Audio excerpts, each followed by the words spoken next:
It started with a scream so loud it shook the wind chimes off my porch, and that scream came from a grown woman drenched in bright red water, tangled in my hydrangea bushes, and shrieking like she'd just been attacked by a fire-breathing dragon. But it wasn't a dragon.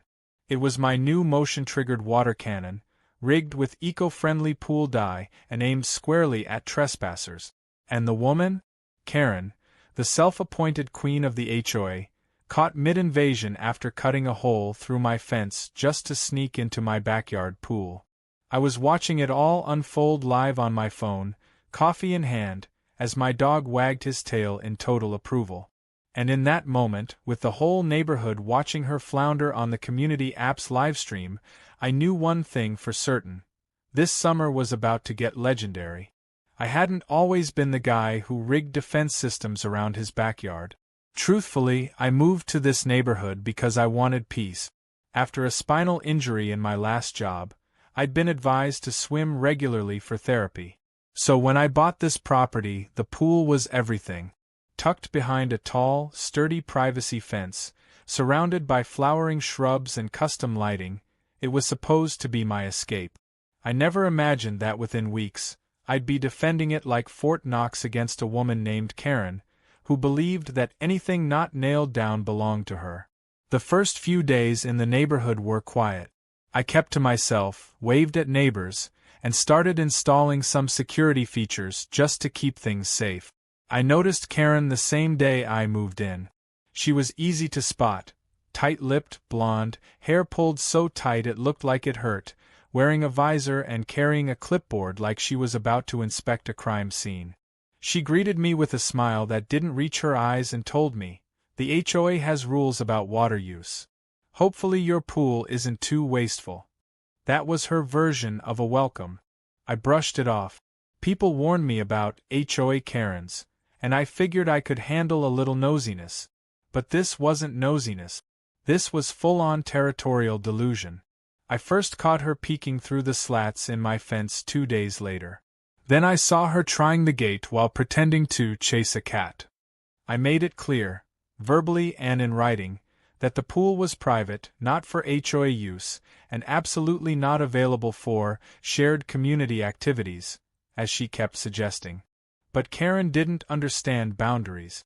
Or maybe she just didn't care. She would stroll past my property daily, lingering by the side gate and sometimes taking photos. I upgraded my security cameras and placed clear warning signs, but that only seemed to encourage her more. One neighbor quietly warned me over coffee, "Karen's obsessed with pools. She thinks the HOA should convert one into a community amenity. You're the only one with one big enough." Apparently, she'd driven out another neighbor last year for not sharing. So I decided to get creative. I had an old motion sensor setup from my garage project days. With a little engineering and a trip to the local pool store, I designed a fully functioning water cannon hidden in a planter box near the side fence. It was rigged to trigger a short, high-pressure burst if motion crossed the beam. To make things hilarious and unmistakable, I added bright red pool-safe dye to the mix. It wouldn't hurt anyone, but it would definitely embarrass them. I figured the setup would be enough to deter Karen. I didn't actually think she'd be dumb enough to cut through the fence. But one lazy Sunday morning, the cannon proved its worth. I was sipping my coffee, scrolling through the camera feed, when I caught her on screen. She was in full stealth mode, dark sunglasses, gloves, and bolt cutters. Bolt cutters. She snipped the lower fence panel and crept in like she was robbing a bank. But the moment her foot crossed the sensor line, the cannon let loose.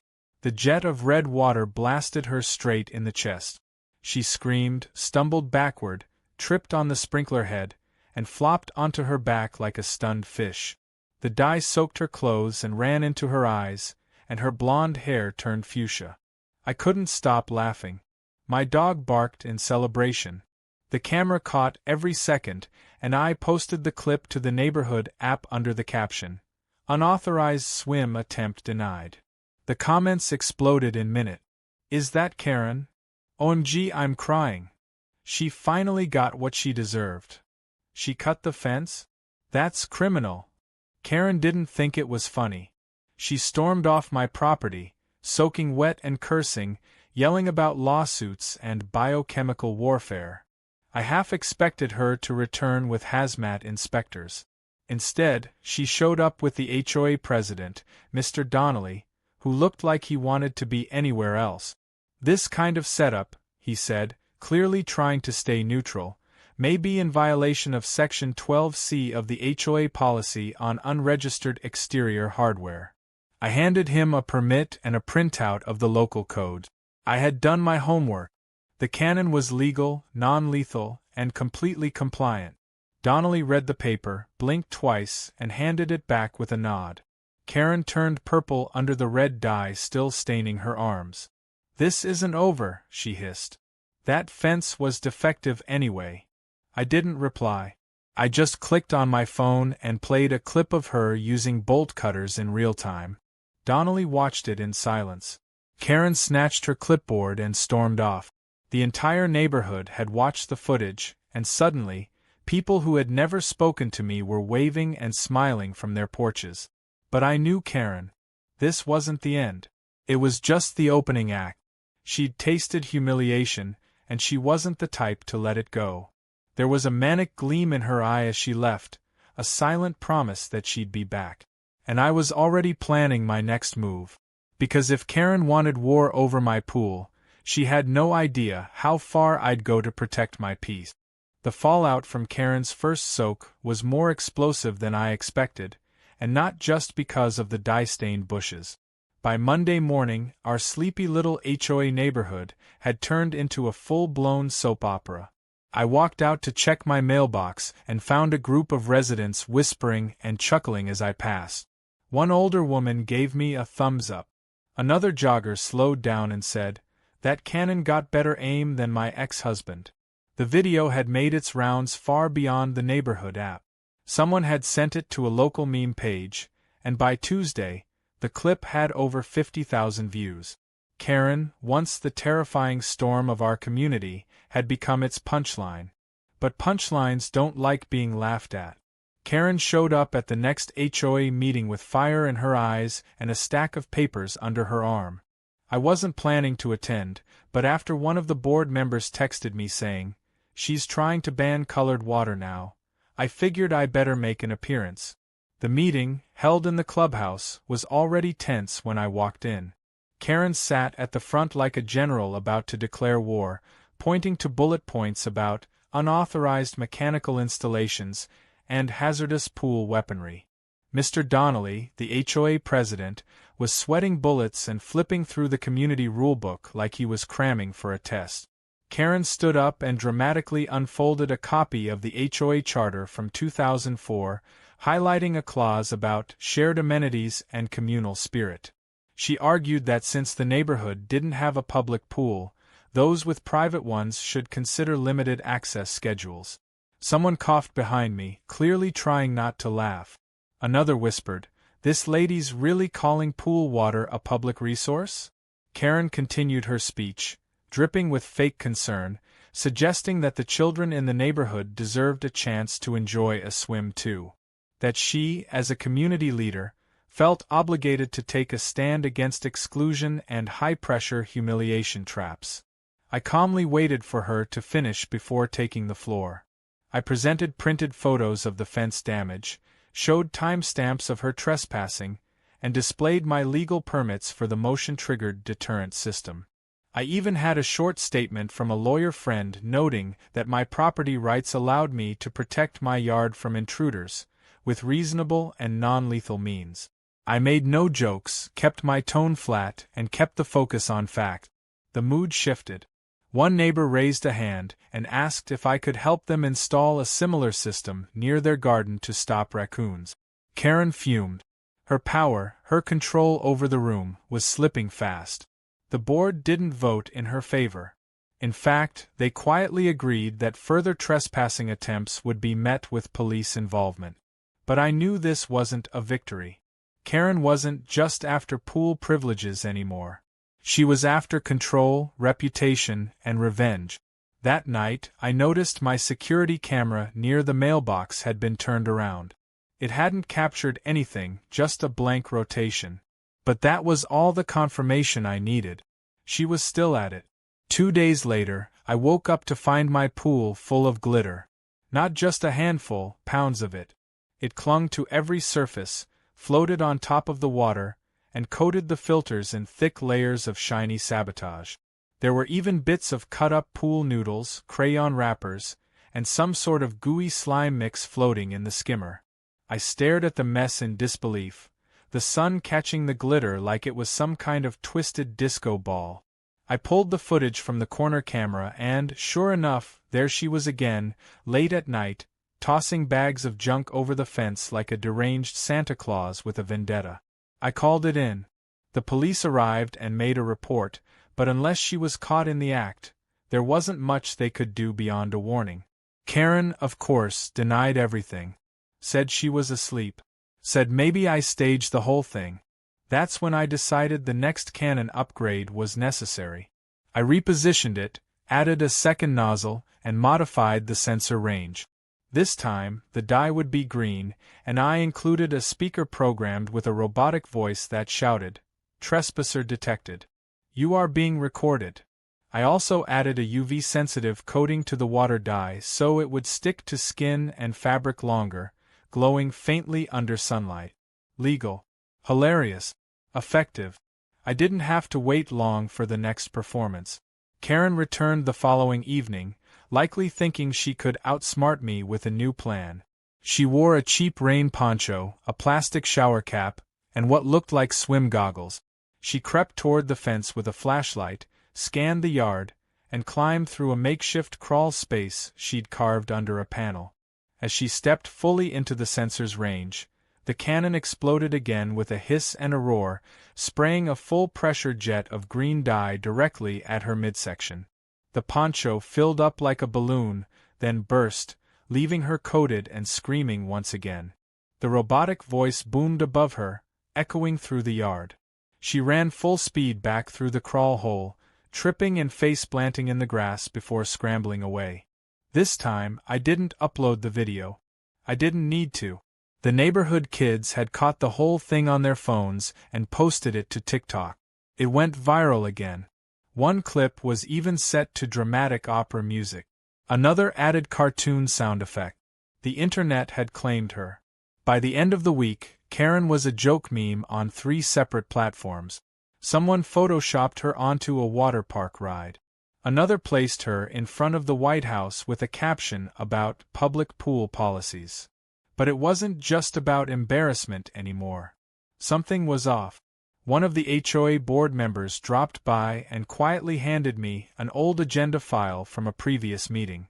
Inside were handwritten notes, Karen's notes, about a plan to expand HOA-controlled property for a future community wellness center, complete with pool access. The plan mentioned acquiring adjacent land if possible. My land. It all made sense now. She wasn't just entitled. She was plotting. If she could cause enough trouble, lower my property's appeal, or claim it was a nuisance, the HOA might have grounds to force action. It wouldn't be easy or quick, but the intention was there. Karen had tried diplomacy, then sabotage, and now it was manipulation of the system itself. But what she didn't know was that I wasn't going anywhere, and I hadn't shown her all my cards yet. I called an old colleague who worked in tech security. We discussed better motion tracking, layered alerts, and even drone response systems. He offered to lend me a thermal camera rig just for fun.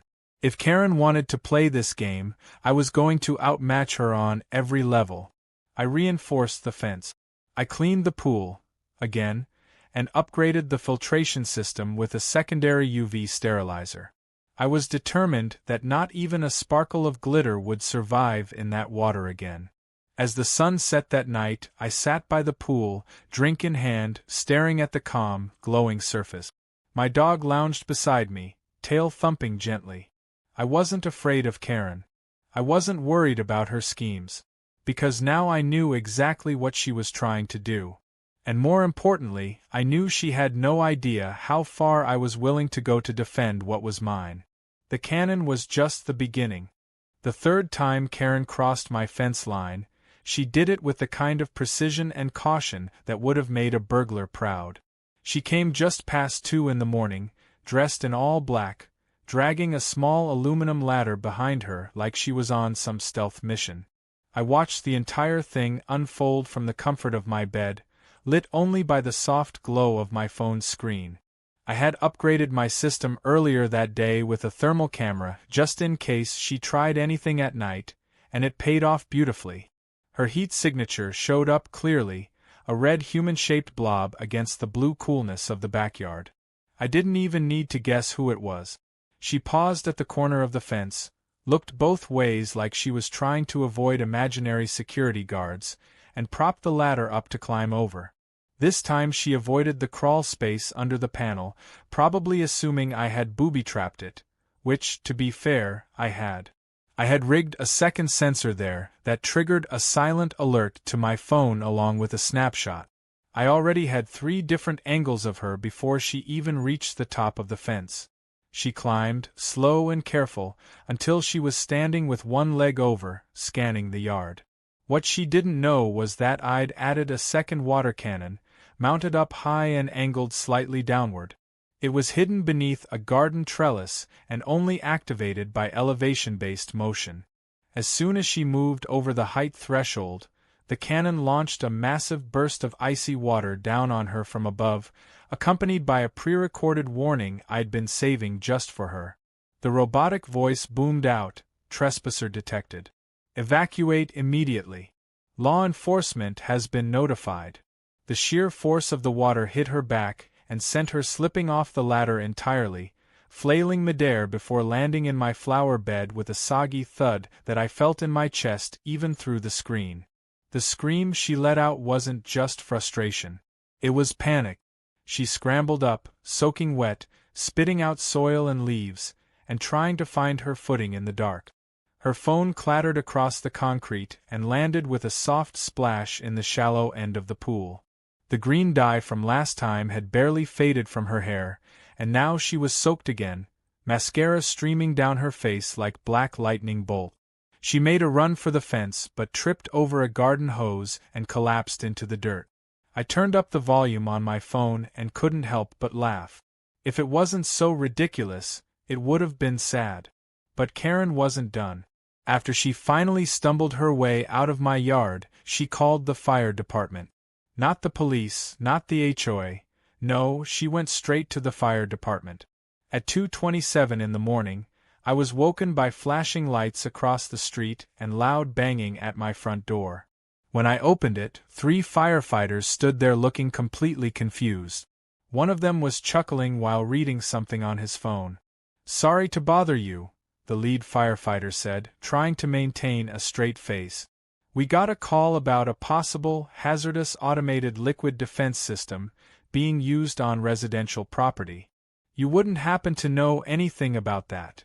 I invited them in, showed them the entire setup, played the footage, and even offered them coffee. By the time they were done watching the clip of Karen getting soaked from the rooftop cannon, 2 of them were howling with laughter. One said, "If you ever market these things, call me.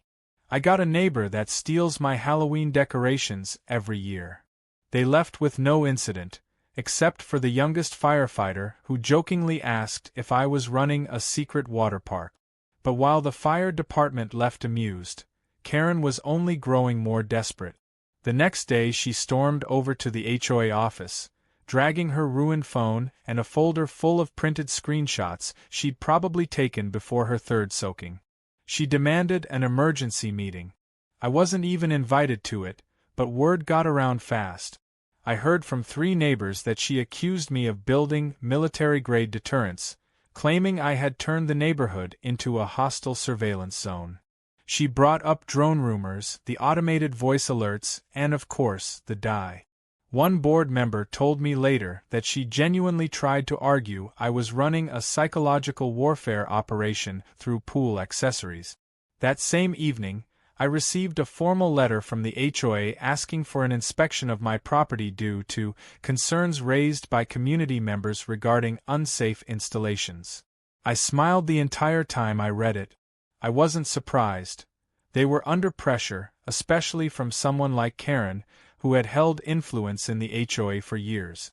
What she didn't know was that I'd already spoken to a lawyer, documented every incident, and even preemptively submitted my permits to the county office. Everything I had installed was legal, safe, and well documented. The inspector showed up the next day. I welcomed him in, walked him through the entire yard, explained each system's purpose and function, and even demonstrated the water cannon, without dye this time, by triggering it with a dummy. He was a younger guy, probably in his early 30s, and he took a few minutes walking around quietly before turning to me and saying, "You know, I saw this video online where some lady got blasted with red water. That wasn't here, was it?" I just raised an eyebrow, and he burst out laughing. "Thought so. Well, everything here checks out. You're good." Karen wasn't going to accept that. That night, I caught her walking around the neighborhood with flyers, printed complaints about my house, warning other residents about dangerous installations and unregulated surveillance. But by now, the tide had turned. People were tired of her. The same neighbors she'd bullied for years were now politely shutting their doors in her face. I even caught one dad on camera reading the flyer out loud and then tossing it in the recycling bin with a laugh while his kid yelled, "Cannon Guy's a legend."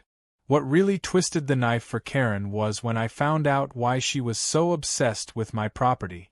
A retired neighbor named Helen invited me over for iced tea and some stories. She'd lived there since the HOA was formed and had seen it all. She told me that the HOA had once planned to build a small community wellness facility on a vacant lot, but the deal fell through. The next phase of the plan, apparently, involved acquiring nearby properties through pressure tactics or undervalued purchases. My backyard, with the pool and large open area, was the crown jewel of that dream. Helen leaned in and whispered, "Karen's been trying to make that dream real again. She thinks if she makes your life miserable enough, you'll sell. She's done this before. Not with water cannons involved, though." That piece of information changed everything. It wasn't about the pool. It wasn't about sharing. It was about her trying to force me out. With that knowledge, I doubled down. I upgraded the perimeter sensors to include ground vibration alerts, added solar-powered backup to every camera, and installed a third water cannon with a rainbow dye payload, just for fun. Every system was filed, legal, and over-prepared. I also began gathering testimonies from neighbors who had stories of Karen harassing them. One by one, they came forward. I kept everything saved, organized, and ready. I wasn't just building defenses anymore. I was preparing for a war Karen didn't know she'd already lost. That night, I sat in my backyard with the lights off, letting the soft glow from the pool reflect on the surface. My dog lay nearby, ears twitching with the occasional chirp of a cricket. I looked at my yard, my quiet little fortress, and felt something I hadn't felt in weeks. Calm. Not because Karen had stopped, but because I finally understood her. She didn't want the pool. She wanted control. And I had taken that away with every blast of water and every humiliating step she took on my property. The game had changed. And now I was the one writing the rules. By the time Karen tried to involve the city inspector, I wasn't even surprised. She had exhausted every HOA tactic, every underhanded sabotage plan, and every late-night sneak attack she could muster. Now she was reaching beyond the neighborhood, clutching at any remaining straw she could find. She must have called in some favor or spun a ridiculous enough story to get someone from code enforcement to show up at my front gate, clipboard in hand and confusion in his eyes. I greeted him calmly, invited him in like I was offering a tour of a botanical garden, and let him see everything she had reported as violations. He took photos, asked questions, and even chuckled a few times when he realized my infamous water cannons were safer than most backyard sprinklers.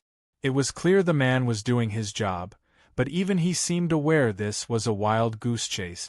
After about 30 minutes, he handed me a receipt of the visit and a note that simply said, "No violations found." I thanked him, walked him out, and as soon as his car disappeared around the bend, I noticed Karen across the street, watching from behind her blinds like a hawk with a grudge. She had been hoping for some kind of takedown, some moment where I'd be exposed or ordered to dismantle the very thing that had made her the internet's favorite laughingstock. Instead, she got nothing. Again. But her mistake wasn't just in assuming I'd cave under pressure. Her mistake was leaving a long trail of offenses. Every fence cut, every intrusion, every pile of glitter, and every neighborhood flyer was part of a documented history of harassment now. I had stacks of footage, a list of witnesses, and a growing archive of incidents that, together, painted a very clear picture of someone engaging in a pattern of targeted behavior. It was no longer just annoying. It was legally actionable. And that's when I decided to move forward. I set up a consultation with a lawyer. He was a no-nonsense guy with a silver tie and a perfect grasp on homeowner rights. I handed over a USB filled with videos, police reports, printed text messages from neighbors, and even screenshots of Karen's social media where she vaguely bragged about setting boundaries with selfish pool hoarders. He watched 2 clips silently, Karen being blasted by the first cannon and the infamous ladder fall, and then turned to me and said, "This is a gold mine. We're not just talking trespassing. We're talking property damage, public defamation, emotional distress, and more." I gave the go-ahead to file the restraining order and a civil complaint against both Karen and the HOA board members who had enabled her. The papers were served the following week, delivered right to Karen's door. She screamed at the process server loud enough that 2 nearby dogs started howling. It didn't matter. She had to appear in court. And so did I. The courthouse smelled like old wood and nervous tension. Karen arrived in a bright beige suit, hair curled tighter than ever, flanked by an equally sour-looking man who I assumed was her lawyer. I sat calmly with mine, who brought a laptop and a portable projector. We didn't go in angry. We went in prepared. When the judge asked for opening statements, Karen's lawyer began by trying to frame me as an aggressive, reclusive man who had escalated a minor disagreement with military-grade equipment. But the judge didn't seem impressed by dramatics. When it was our turn, my lawyer simply opened the laptop and began showing footage. The courtroom filled with the sound of Karen's own voice, her screams, and the unmistakable blast of the cannon. At one point, the judge actually chuckled. We showed the glitter attack, the late-night trespassing, and the HOA meeting footage where she argued for reclamation of recreational assets. By the end of it, the courtroom wasn't just convinced. People were staring at Karen like they had just realized who the real problem was all along. The judge issued a restraining order effective immediately. Karen was not to come within 50 feet of my property, make contact of any kind, or act through intermediaries to harass me. She was fined for trespassing, ordered to pay for the fence damage, and required to perform community service for violating city nuisance laws. But the most important part came next. The judge also ordered an independent audit of the HOA due to the civil complaint, focusing on Karen's influence and the board's failure to intervene in months of harassment.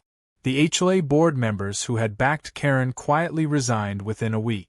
Some pretended it was due to health reasons or family obligations, but everyone knew they were jumping ship before it sank. The new HOA leadership was appointed by vote. For the first time in years, people actually showed up to the ballot box in the community center. The woman elected president was a retired nurse named Judith, who had once been yelled at by Karen for improper lawn furniture color. I voted for her twice just in spirit. The entire energy of the neighborhood changed. People waved more, smiled more, and even joked about starting a community watch, not for crime, but for petty drama. To celebrate, I hosted a backyard barbecue. It wasn't just about food. It was a public message. I invited every neighbor I had footage of Karen yelling at or spying on. I fired up the grill, played music, and even had the water cannon on display as a party joke. I rigged it to shoot harmless confetti every hour on the hour, just for laughs. People took pictures with it like it was a statue. Someone even brought cupcakes shaped like little fences. Karen didn't show her face. In fact, she barely left her house for days after the ruling. Her driveway sat empty, her mailbox full. Someone claimed she was trying to find a lawyer to appeal the decision, but even if she did, she had no grounds. Everything had been recorded, documented, and judged. She had lost. Not just in court, but in the court of public opinion. She was no longer the queen of the HOA. She was the soggy villain of a suburban comedy that everyone else got to laugh at. About a week later, an inspector from the city returned, not for me, but for the HOA. The community pool initiative Karen had been pushing was officially cancelled, and any future land development proposals would now require 2/3 approval from homeowners, thanks to a new bylaw added during the board change. In other words, Karen's dream of turning my pool into a neighborhood amenity was legally dead. I sat on my porch reading the update with a cold drink in hand, my dog resting beside me, and the sun setting over the calm blue water that remained, finally, undisturbed. Even then, I didn't take down the cannons. I left them up, repurposed. One was converted into a decorative fountain. Another became part of a garden display. The third, my favorite, remained a working deterrent, though now with a sign next to it that read, in bold letters, "Trespassers will be cooled." People still walk by and grin at it. A few ask if they can take selfies. It became a symbol of the neighborhood's strange little war and the satisfying end of a tyrant's reign. But what stuck with me most wasn't the legal win or the community celebration. It was the shift in the air. The realization that sometimes the best way to handle a bully isn't to argue, beg, or even ignore them. Sometimes you just need to let them humiliate themselves in the most unexpected, unforgettable way possible. And if that happens to include a high-pressure blast of neon water, well, that's just poetic justice. In the weeks that followed the court ruling and HOA shakeup, peace settled over the neighborhood like a soft morning fog. The constant tension that used to hum in the air every time I stepped outside had vanished. There were no more sideways glares from Karen across the street, no more passive-aggressive flyers on mailboxes, no more late-night rustling by the fence. The silence was surreal at first. For so long, my backyard had been a battleground, my pool the centerpiece of a territorial war I never wanted. Now it was simply water again, calm, clean, undisturbed. Karen's house stood eerily quiet. Her blinds stayed closed. Her yard, once obsessively trimmed and monitored like a military zone, began to show signs of neglect. The grass grew higher than HOA guidelines ever allowed under her rule.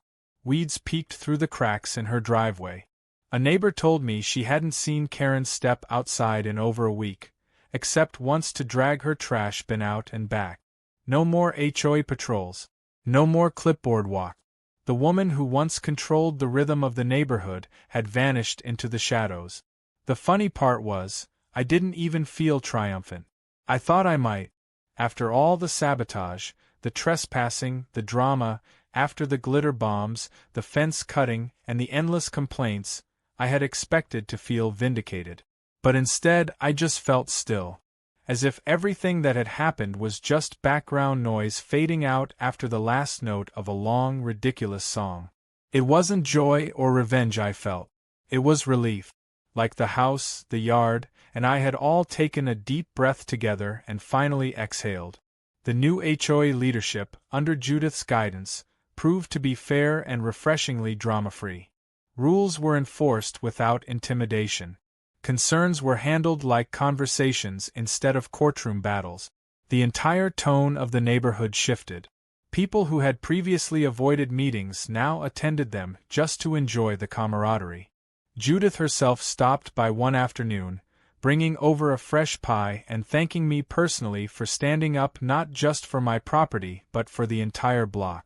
She said the change wouldn't have happened without someone drawing a line, and, well, defending that line with a motion-triggered water cannon didn't hurt either.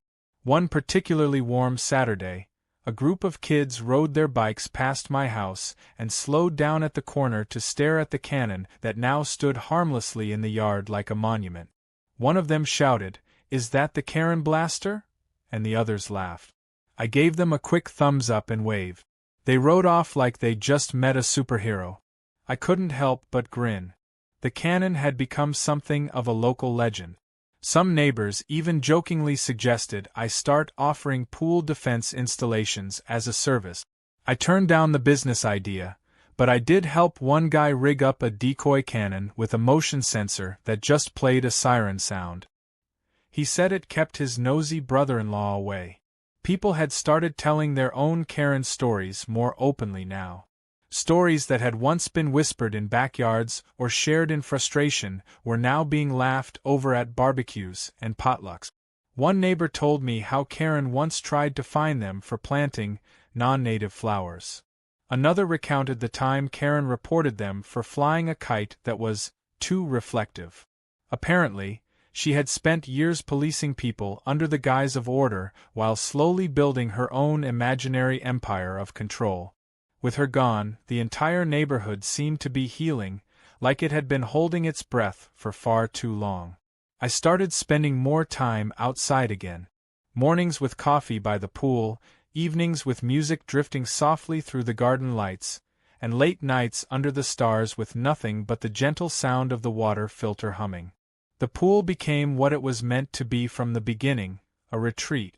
A place to relax, reflect, and recover.